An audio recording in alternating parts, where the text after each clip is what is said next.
Now we're going to show you three familiar patterns involving mates with the bishop and rook. In each of these examples, note that the queen could be substituted for either the rook or the bishop to deliver mate. This is useful to know because then this pattern serves you both in the middle games and in the endings. In this position, both sides are attacking furiously on opposite wings. Note that black has the fianchetto formation around his king, and he even has the bishop guarding the dark squares. However, white has an abundance of force on the h-file and a strong influence on the square h8. So white plays 1. Queen h8 check. Black is forced to play bishop takes queen, and white plays rook takes bishop mate. Let us now look at four examples from real play. In the diagram position, between Grandmaster Lajos Portish of Hungary, white, and Grandmaster Vlastimil Hort, formerly of Czechoslovakia, played at the Palma de Mallorca International Tournament in 1971, it appears that white has wasted his forces on the doubled rooks on the h-file, since there is no immediate threat there. White could even win the exchange with bishop takes d4, but that would only lead to trouble after black plays rook takes d4 and has all the play. He threatens the pawn on f4 as well as knight d5 followed by knight c3 check. White would then be very hard pressed to even achieve equality. Instead, after bishop h4, as played by Grandmaster Portish, everything is very clear.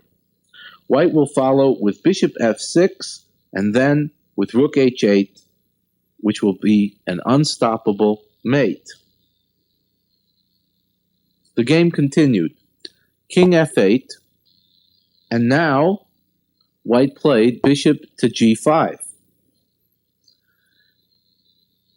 The threat, after black, for example, plays rook on 8 to d7, is rook h8 check, bishop takes h8, rook takes h8 check, king g7, bishop f6, mate. So returning to the position where white has just played bishop g5, black played knight to d5, which not only guards the f6 square, but also threatens knight to c3 check as well. However, there is now a rook hanging on d8. That is the major drawback of knight to d5. And white played bishop takes d8, black played rook to d2, white played bishop to g5, and black played rook takes e2, when he threatens to draw with knight to c3 check, the familiar perpetual pattern that we showed you earlier with rook and knight. So white played rook takes e2, removing the rook, knight c3 check, king c2, knight takes e2, king d3, and black resigned. According to Grandmaster Hort, by his own admission in the wonderful book, The Best Move, co-authored with G.M. Jansa, white's play at the end of this game was entirely brilliant. The experienced and knowledgeable player will recognize by inspection that white's weakened light squares and generally passive position are the result of having tried to defend against the Marshall Gambit in the Ruy Lopez, where black has played an early d5 and gambited a pawn. In such a theoretical jungle, a game which concludes as follows would only be a footnote for how white should not play. Play continued. Bishop f3, queen f1, and now black has two alternatives. Queen takes h2 check, king takes h2, rook h6 check, but white has queen h3, when black has simply sacrificed too much. So instead, black plays his second alternative, which is rook h6, threatening queen takes h2 mate. So white plays h4, trying to stop mate. Black plays queen takes h4, once again threatening the familiar mate on h1.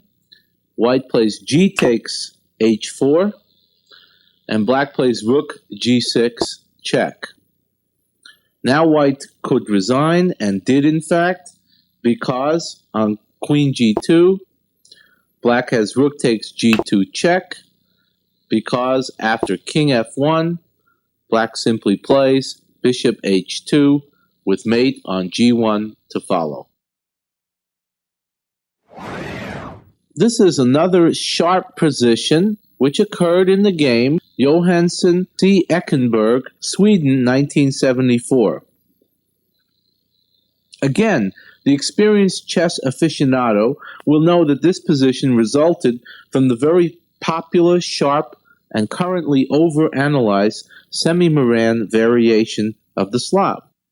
However, who with white would want to be subjected to the devastating and beautiful manifestation of the following well-known mating pattern?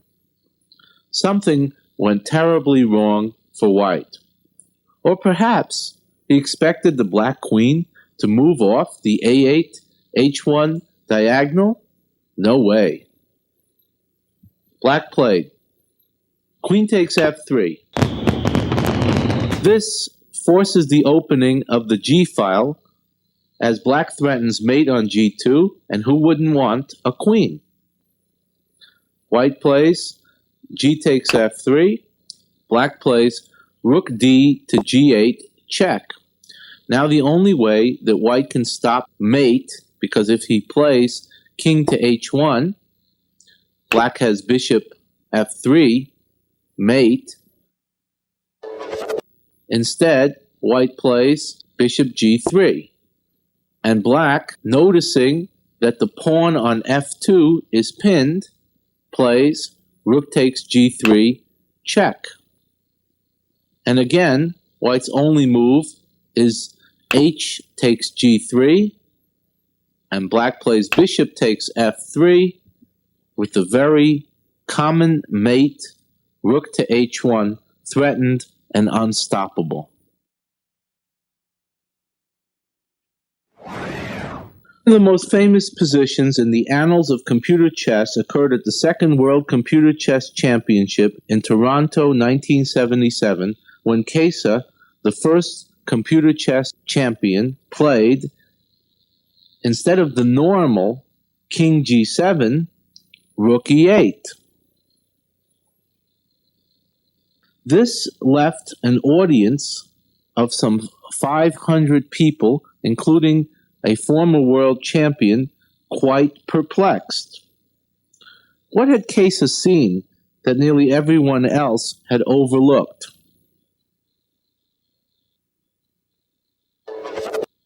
Let us investigate 1 king g7 further. After king g7, white has queen f8 check, double exclamation mark. And then on king takes f8, bishop h6 check, bishop g7, rook c8 check, rook e8, rook takes e8, with a very familiar variant of the mating patterns we've been looking at. The move played by Kesa, rook e8, survives the longest and comes right out of its brute force search. Hello, you've just watched a free preview video for one of the premium videos in our shop. If you've enjoyed this free preview, please consider buying the full version to help support our team and to help further the chess community by allowing us to release more free content on YouTube. If you would like a 15% discount on any of our videos, simply select the video and type in the code YouTube15 at checkout. Also, if you haven't done so already, please consider subscribing to our channel. It's 100% free and you will be informed of all the free previews and videos that we release in the future. You can do so by going to our channel at youtube.com/onlinechesslessons and clicking the subscribe button. We hope you've enjoyed this video and we appreciate your support. Thanks so much.